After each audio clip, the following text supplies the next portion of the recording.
గద్దరన్న చెప్పినట్టు అడక్క తింటే మన గద్దరన్న ఎప్పుడో చెప్పిండు ఈ మాట. అడక తింటే మన ఆకలి తీరదు, గుద్ది గుద్ది గుంజుకుందాంరు అని.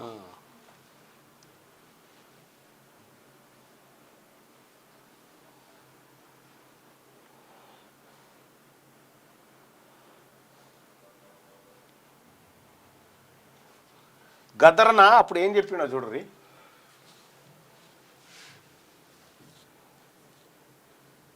మైక్ పెట్టు,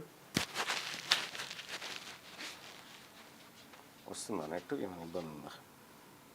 land mafia, health mafia, education mafia, cinema mafia, ఇన్ని మాఫియాలు కలిసే వరకు మన గరీబుల సాగది పాల్ అనేది.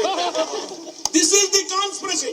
మొట్టమొదటి ఇచ్చిన, రెండోసారి ఇచ్చినటువంటి మిత్రుడు చదివిన దాంట్లో నీకు 53 ఏళ్ల తర్వాత నువ్వు ప్రొసీజర్ చేస్తానని ఎందుకు ప్రొసీజర్ చేయలేదని మనం మీడియాలో వాళ్ళే, ఎడ్యుకేషన్ డిపార్ట్మెంట్ వాళ్ళే, పాలిటిక్స్ వాళ్ళే, సినిమా వాళ్ళే, ఐపీఎల్ వాళ్ళే, కాంట్రాక్టర్లు వాళ్ళే, ఫార్మా ఇండస్ట్రీ వాళ్ళదే, భారీ పరిశ్రమలు వాళ్ళవే, రియల్ ఎస్టేట్ వాళ్ళవే.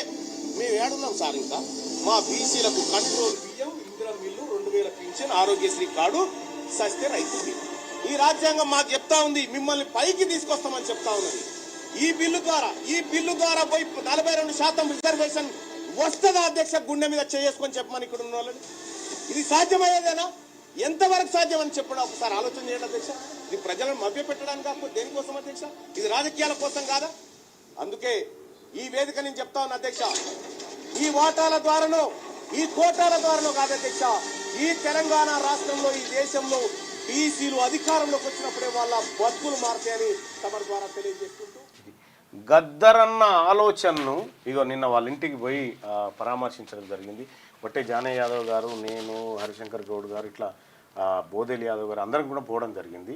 ఒక యాదవుల బిడ్డను ముక్కలుగా నరికినటువంటి ఘటనలో నిన్న అక్కడికి పోవడం జరిగింది. అయితే గద్దరన్న ఏదైతే చెప్పిండో, గద్దరన్న చెప్పిందే నేను, గద్దరన్న ఆశయమే అసెంబ్లీలో మండలిలో మాట్లాడినా. మన చేతుల్లో ఏం లేదు, మాఫియా అంతా వాళ్ళ చేతుల్లోనే ఉందని చెప్పి చెప్పడం జరిగింది. ఏమైతుంది?